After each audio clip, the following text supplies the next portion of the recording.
Hoje, mais cedo, eu conversei com duas vítimas, funcionárias da Caixa Econômica Federal, que me relataram, nas palavras delas, conivência e participação de outros dirigentes do banco nos episódios de assédio sexual e moral.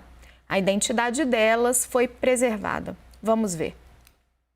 Queria que vocês descrevessem para nós como é que é o clima de trabalho na Caixa Econômica Federal. De medo. Desde o início dessa gestão, nós vivemos sob pressão e medo o tempo todo. Ninguém pode falar, senão você é colocado numa relação de pessoas não gratas, é perseguido.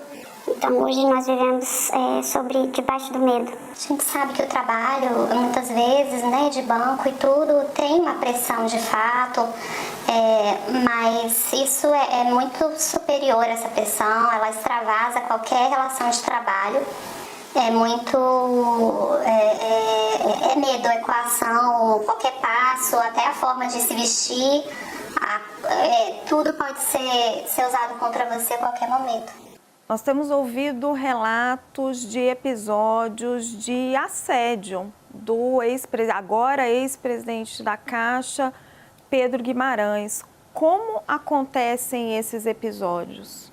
De forma variada, Em geral, grande parte dos relatos aconteceram em viagens do Caixa Mais Brasil. Algumas meninas o acompanhavam. E nessas viagens os assédios aconteciam. Mas também existem relatos de coisas que aconteceram no gabinete dele, no próprio edifício da Matriz. Que tipo de assédio ele promove? Ele chega com alguma proposta de trabalho, depois ele tenta abraçar, se aproximar. Como é que ele fazia esse tipo de coisa com vocês? Ele é uma pessoa com um comportamento muito difícil de descrever e difícil de conviver. É uma pessoa que fala muito palavrão, humilha, qualquer ação que não sai da forma que ele quer o CPF, ele quer perseguir, quer saber quem fez, por que fez. A Caixa trabalha para o Pedro Guimarães. Nesses abraços que ele tenta dar, ele avança o sinal? Ele me assediou por meio, principalmente, desses abraços. Ele dá um abraço e fala que a gente não está abraçando forte, pede que abraça com mais força. E aí, nessa ocasião, ele se aproveita para deixar a mão percorrer o nosso corpo, passar pelo seio, pelas nádegas, pernas, quando é sentado. Então, assim, ele se aproveita desses momentos. Existia a conivência de outras pessoas da cúpula da Caixa Econômica Federal com esse comportamento? Sim, é a conivência e também a participação de outros dirigentes da Caixa que não só sabiam, os casos eram levados ao conhecimento deles, mas também participavam de algumas dessas ocasiões, dos assédios. E os casos eram levados e as pessoas que tinham passado por essas situações ainda eram expostas, os casos não eram levados à frente. A partir dessas denúncias que eram feitas, essas mulheres sofrem algum tipo de retaliação ao denunciar? Elas vão para alguma área, ele as promove mesmo, não sei dizer se todas chegaram a denunciar, acredito que não, mas porque ele se sentia, digamos, de alguma forma, podendo ser confrontado.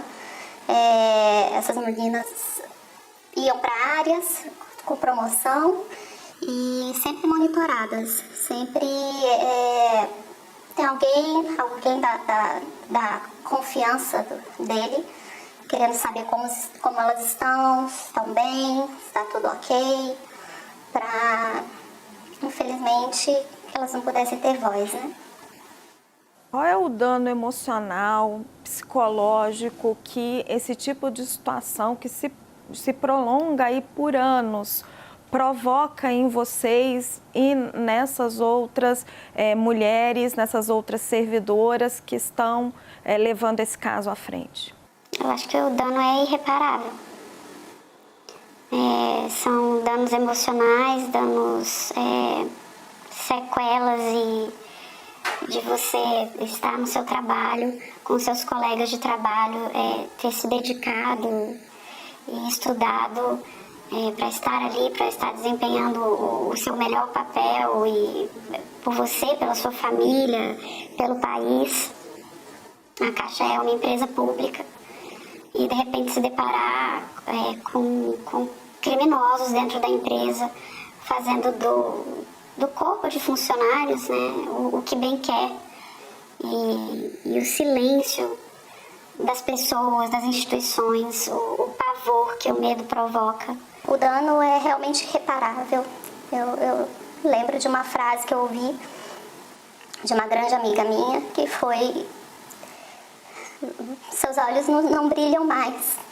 Logo na sequência disso, eu demorei um tempo para poder ter coragem de contar até para ela mesma. Mesmo sendo uma pessoa da minha confiança. É muito difícil. O que a gente extrai de tudo isso que está acontecendo, o sentimento maior no momento, é que, graças a Deus, a partir desse final de semana, não vai ter mais pelas mãos, né? A gente sabe que, infelizmente, a violência contra a mulher no mundo é muito grande ainda, mas pelo menos pelas mãos, com alguém usando o crachá da Caixa para fazer isso, não vai existir mais. Não vai ter ninguém fazendo isso com colegas nossos nesse final de semana, numa edição de um Caixa Mais Brasil, na subida de uma reunião, aonde quer que seja. Em nota divulgada na quarta-feira, a Caixa informou que repudia qualquer tipo de assédio e que recebeu, por meio do seu canal de denúncias, relatos de casos desta natureza na instituição. Segundo a assessoria de imprensa do banco, a investigação corre em sigilo. Thaís, é claro que na conversa ali, antes de gravar, a gente consegue mais detalhes que acabamos preservando para proteger o máximo que a gente puder a identidade dessas mulheres. E nos relatos que elas me fazem, pelo menos 2 pessoas da cúpula da Caixa sabiam, participavam, aliciavam as servidoras para Pedro Guimarães. Elas falaram, inclusive, o nome dessas pessoas, que eu não vou revelar, porque pode identificá-las. A Daniela Marques, que é a nova presidente, está esperando aí só os trâmites burocráticos, está dizendo a interlocutores que vai fazer um comitê de crise para preservar a identidade do banco, mas também para ir atrás deste caso, destas pessoas. Você sente nela, que é tão ligada ao governo, está com o governo desde a primeira hora, mas que é uma executiva, uma técnica responsável, você sente nela disposição para ir a fundo neste caso e para fazer uma limpa na Caixa? Raquel, acho que sem dúvida a Daniela tem isso como meta número 0, né? Chegar na Caixa e conseguir restabelecer pelo menos a confiança dessas funcionárias. Ontem, conversando com uma pessoa que está acompanhando muito bem esse caso, ele me descreveu exatamente dessa maneira. Disse que a saída de Pedro Guimarães, ela trazia alívio, porque ontem até cheguei a dizer isso aqui. Essa estrutura, ela era uma estrutura que se repisava em todos os níveis. Então, esses relatos que você ouviu hoje corroboram muito essa versão que a gente já trazia aqui ontem. Então, Daniela Marques tem mais do que a função de preservar a imagem da Caixa, é também conseguir agregar de novo essas funcionárias, fazer com que elas voltem a ter confiança e esse relato voltem talvez a ter o brilho nos olhos que uma dessas vítimas disse para você hoje, Raquel. E o fato de ser uma mulher e de ser uma mulher tão respeitada, isso é muito importante de ressaltar, que ela é uma mulher muito respeitada aqui em Brasília. Ela tem, é quase que uma unanimidade, assim, todos falam muito bem de Daniela, dizem que ela é uma profissional exemplar, e aí trazer essa figura feminina para reconquistar essa confiança, eu acho que talvez seja a missão número 0 dela. Caio, você tem bastante contato com a Daniela também.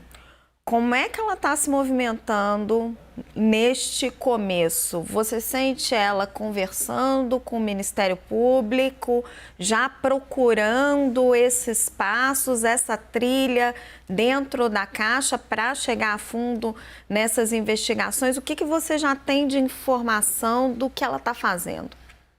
Bom, além de tudo que já publicou, né, você também, Thaís, toda a equipe, prioridade 0, essa questão, dar uma guinada nessa questão, não sei nem como eu chamo isso, mas nessa questão pessoal, né, de recuperar a autoestima das pessoas, principalmente das mulheres lá dentro, apurar, punir, né, fazer a corregedoria de dentro ali trabalhar, está procurando pessoas de fora, né, da Caixa, servidores da Caixa que estão lotados em outros ministérios, principalmente mulheres, tem 10, 15 anos de Caixa, mas não estão lá mais na Caixa, para chegar junto com ela ali já com uma visão de fora, né? Ontem também a gente trouxe também essa informação desse núcleo duro do Pedro, né, que de certa maneira tem alguma responsabilidade sim, direta ou indireta, ouvir esses relatos também, então ela quer mexer nisso, né? Então ouvindo muito relato, está chegando muita coisa para ela, fora, além até do que já saiu, mas é a grande prioridade, porque em termos de gestão financeira, não há tempo, né? Ela está indo lá para isso, para consertar esse estrago na imagem do banco e também do governo, por que não? Mas como fazer isso sem desagradar o governo? Essas pessoas são pessoas apenas do Pedro ou estão ligadas a outras pessoas dentro do governo? Não, são pessoas, até onde eu sei, né? Ele tem, por exemplo, 3 amigos de infância lá que ele levou para assessores especiais, tem acho que 2 ou 3 VPs lá que são muito próximos a ele. O governo acho que deu esse recado. Ao trocar, e da forma como trocou, em termos políticos foi uma troca rápida, sim. Eu sei que você tem outra visão, mas foi uma troca rápida, né? Em comparação com todos os outros escândalos. Poxa, vamos pegar aqui outras tantas situações de alto escalão desse governo que foram semanas, né? Pega Ernesto Araújo, pega Amnon Weintraub. Esse daí você tem uma situação de 2 dias. Já tinha um rumor, assim, a Caixa soltou que era desde maio, né? Internamente. Então, assim, o governo está endossando ela. Ela é a mulher mais poderosa desse governo.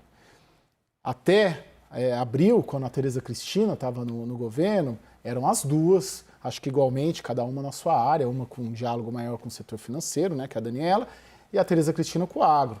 E a gente pode pôr a Damares aí também, que é uma mulher, já deixou o governo, mas poderosa também dentro desse ecossistema, vamos dizer assim, de governo Bolsonaro. Então você tem 3 exemplos ali, a Damares agora inclusive voltou a ser cotada para ser candidata a vice, vai ser candidata ao Senado.